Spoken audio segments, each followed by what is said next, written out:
napagtanto ni Shen kung ano ang tinititigan ni Mr. Lian. Agad siyang tumalikod kay Mr. Lian habang hawak-hawak ang kasuotan. Nabigla ang personal assistant sa biglang paghampas ni Mr. Lian sa haligi ng pinto at sinabihan na mauna na siyang umalis. Nang makaalis na ang personal assistant ay hindi alam ni Shen ang gagawin kung babalik ba siya sa kwarto o babatiin si Mr. Lian. Nang maupo ay tinanong ni Mr. Lian si Shen kung ano ang hinahanap niya. Sasagot na sana si Shen, ngunit napansin niya ang bakas ng pagod mula kay Mr. Lian, kaya tinanong niya ang Ginoo kung gusto ba niya ng maiinom na tubig. Nang makalapit na si Shen kay Mr. Lian para iabot ang baso ay nalanghap niya ang amoy ng alak na nagmumula kay Mr. Lian. Muli tinanong ni Mr. Lian si Shen kung ano ang kanyang hinahanap. Medicine cabinet, sagot ni Shen. Nag-alalang nagtanong si Mr. Lian sa kanya kung anong meron at sagot ni Shen ay para gamutin ang kanyang sugat sa tuhod. Tinititigan iyon ni Mr. Lian at nagtanong kung anong nangyari. Nagtataka si Shen sa ipinakitang pag-aalala ni Mr. Lian sa kanya, naisip na lamang ni Shen dala siguro ng impluwensya ng alak ang pagiging concern ni Mr. Lian, datapwat kahit si Mr. Lian ay nagulat din kung bakit nagpakita siya ng pag-aalala kay Shen. Nahihiyang inamin ni Shen na nadapa siya at tinignan si Mr. Lian na tila hinuhusgahan siya sa katangahan. Nasa itaas na palapag ang medicine cabinet, sambit ni Mr. Lian. Nang makarating sa kwarto ay pinagsabihan ni Mr. Lian si Shen kung bakit nanatili lang siya sa may pinto. Nahihiya na tumanggi si Shen na di niya nais na pumasok sa loob ng kwarto at nakiusap kay Mr. Lian na kung maaari ay iabot na lang sa kanya ang medicine kit. Ngunit di iyon sinunod ni Mr. Lian bagkus ay itinuro kay Shen na nasa ikalawang drawer, sa ilalim ng key cabinet ang medicine kit at siya ay maliligo muna. Walang nagawa si Shen kung hindi ang huminga ng malalim at tuluyan na pumasok sa silid. Panakanakang tumingin siya sa paligid at hinanap ang medicine kit. Nang makuha ang pakay ay nagtatalo pa ang isip ni Shen sa labas ng shower room kung nasaan si Mr. Lian kung magpapaalam ba siya. Nang bumungad na lamang si Mr. Lian sa harap ni Shen pagkabukas ng pinto. Ramdam ni Shen ang kabog ng dibdib niya nang makaharap si Mr. Lian. Nagmamadali na nagpaalam si Shen kay Mr. Lian, ngunit mabilis siyang hinawakan sa kamay. Namumula si Shen na tumingin kay Mr. Lian. Nagtanong siya kung meron ba nais si Mr. Lian na hindi pa din binibitawan ang kamay niya. Panigurado si Shen na maraming nainom na alak si Mr. Lian. Mabuti na lamang ay binitawan na ni Mr. Lian ang kamay ni Shen at akmang magpapaalam na si Shen nang kunin ni Mr. Lian ang gamot mula sa kanya. Tinignan ang bote at sinabing expired na ang gamot. Para kay Shen ay ayos lang kahit na expired na ang gamot, maaari pa naman iyon, makalunas ng itapon ni Mr. Lian sa basurahan ang bote at sinabing hindi na iyon magagamit pa. Walang nagawa si Shen kung hindi ang magpaalam kay Mr. Lian na babalik na siya sa kwarto. Nang nasa loob na ng kwarto si Shen ay muli niya tinignan ang kanyang tuhod at nagpasya na matulog na at nagdasal na sana ay hindi maantala ang trabaho niya nang dahil sa sugat sa tuhod. Nang malalim na ang gabi, ay marahan na kumatok si Mr. Lian sa kwarto ni Shen.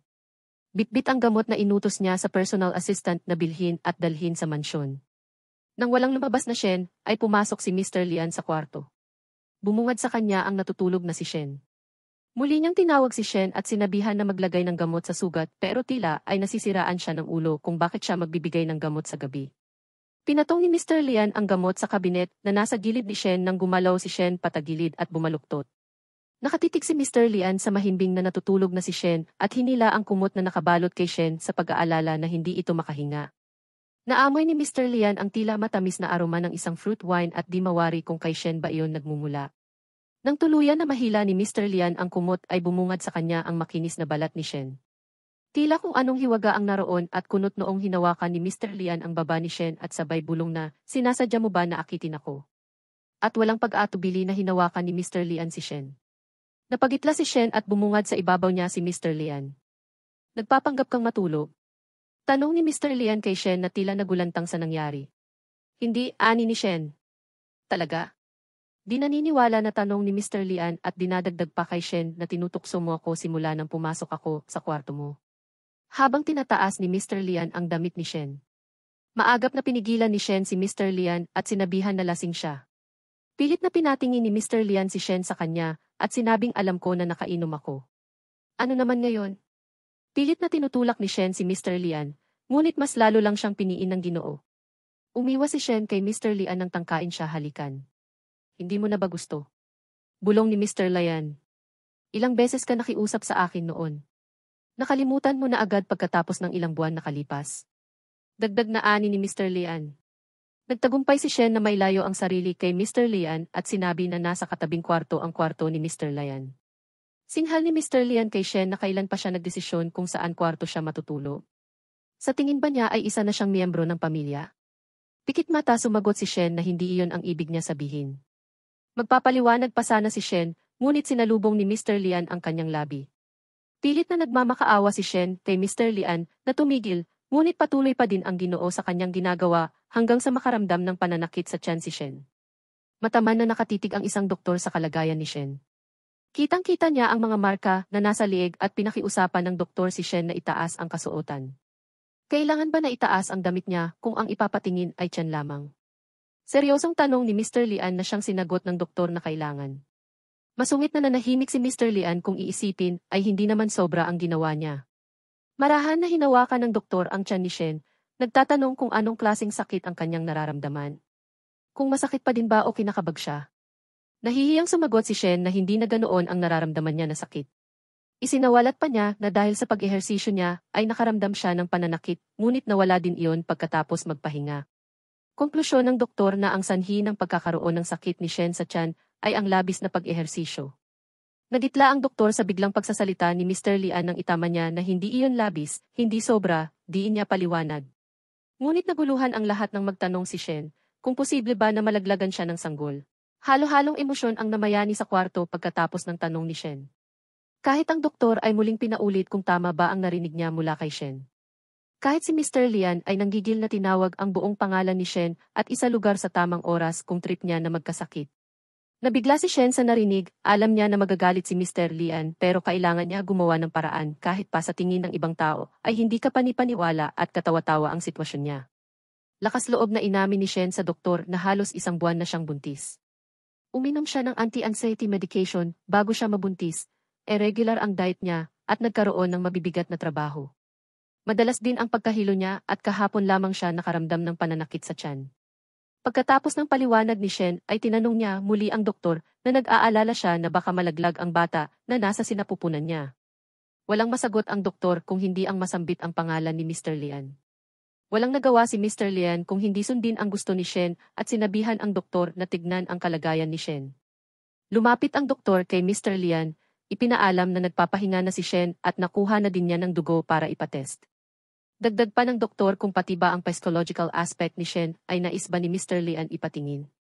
Nagtanong si Mr. Lian sa doktor kung meron ba dahilan na maaaring maging sanhi na ang tao ay maglabas ng isang espesyal na amoy tulad ng mga prutas o aroma ng wine. Nagbigay aral ang doktor na naglalabas ng espesyal na hormone ang tao, ngunit ang hulma nito ay naugnay sa mga factors ng kapaligiran, diet at genetics. Ngunit ang ikinatataka ng doktor ay ngayon niya lamang nadinig ang tungkol sa amoy wine na tinutuloy ni Mr. Lian. Nang maintindihan ni Mr. Lian ang sinambit ng doktor, ay pinaalala niya na bago umalis ay tignan ang binti ni Shen kung meron sirang buto. Kinabukasan, nakatanggap ng tawag mula sa doktor si Mr. Lian tungkol sa resulta na ginawang inspection kay Shen. Ayon sa blood test, lumalabas na tunay na nagdadalang tao si Shen. Ikinabigla ni Mr. Lian ang balita at tinanong ang doktor kung sigurado ba siya sa test result. Pinakiusapan siya ng doktor na kung meron ba siyang oras at dalhin si Shen sa ospital upang mas mainam na magkaroon ng malawak na examination check. Walang pasintabi na hinawakan ni Mr. Lian ang kamay ni Shen at hinila para tumungo sa ospital. Habang naghihintay sa labas ng clinic room, si Shen ay di niya maiwasan marinig ang mga sinasambit ng doktor mula sa loob. Sa kalagayan niya na malnourished at pagkakaroon ng anemia. Hindi niya maiwasan ang kaba para sa anak niya. Napansin ni Shen ang pares ng sapatos sa tapat niya, ang personal assistant na nasa harap na niya at inabot ang isang envelope na naglalaman ng kanyang sweldo at pagpapaalam na pinaasikaso sa kanya ni Mr. Lian ang pag-alis niya sa amusement park. Walang komento si Shen at kinuha ang envelope mula sa personal assistant. Tahimik na umupo sa tabi niya ang personal assistant. Tinawag niya si Shen at ani na totoong nag-aalala si Mr. Lian sa kalagayan niya. Kagabi ay tinawagan siya ni Mr. Lian na bumili ng gamot nang malaman na nasaktan siya sa tuhod. Kahit ang board meeting sa umaga na iyon ay pinakancel ni Mr. Lian para makapunta sa ospital. Kitang-kita kung gaano kaimportante si Shen kay Mr. Lian. Kaya pakiusap ng personal assistant na huwag sana masama ang loob ni Shen na pinapangunahan siya ni Mr. Lian. Pagkatapos ang mahabang litanya ng personal assistant ay lumabas na ng clinic room si Mr. Lian. Agad na pinaalam ng kanyang personal assistant ang tungkol sa kontrata, at ang pag-book niya ng flight ticket kasabay ang namamayang gabi ang flight at alas 9 ng kinabukasan ang pagdating nila. Nang marinig iyon ni Mr. Lian ay pinauna na niyang umalis ang personal assistant. Tinignan ni Mr. Lian si Shen at inilahad ang kanyang kamay. Nabigla si Shen sa aksyon na iyon mula kay Mr. Lian na inaya siya na umuwi ng bahay at sinabihan pa siya ng Ginoo na nais hawakan ang kanyang kamay. Nang nasa loob ng sasakyan, tinanong siya ni Mr. Lian kung isa ba siyang transgender. Wala sa ulirat na nagulat si Shen sa tanong at tila naaasar na hindi sinang-ayunan. Muling nagtanong si Mr. Lian kung bakit siya nagdadalang tao at malungkot na sinagot siya ni Shen na hindi gumamit ng proteksyon si Mr. Lian. Git ni Mr. Lian na alam ni Shen na maaari siyang magdalang tao, ngunit tinuloy pa din niya iyon at sa kanya pa. Paliwanag ni Shen na di komportable ang lagay niya ng araw na nagtagpo sila. Kahit pa hindi sila magkita ay baka sa ibang tao niya magawa iyon at ituring na lamang na aksidente ang nangyari, ngunit sadyang makulit si Mr. Lian at ipinabalik pa din siya. Tinanong ni Mr. Lian si Shen kung kailan niya pa nalaman na may kakayahan siya na magdalang tao at amin ni Shen na nakaraang taon niya nalaman ayon sa medical examination. Pasimpleng tinignan ni Shen ang mag-ina sa gilid ng kalsada at nagtanong kay Mr. Lian na papayagan ba siya na mabuhay ang bata sa sinapupunan. Ngunit sagot ni Mr. Lian ay depende.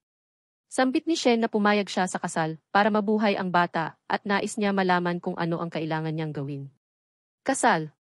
Ang tanging kailangan ni Mr. Lian at kung maaari ay sumunod si Shen sa kanya, lalo na at may mga okasyon na kailangan nilang puntahan at huli ay makipagtulungan sa doktor.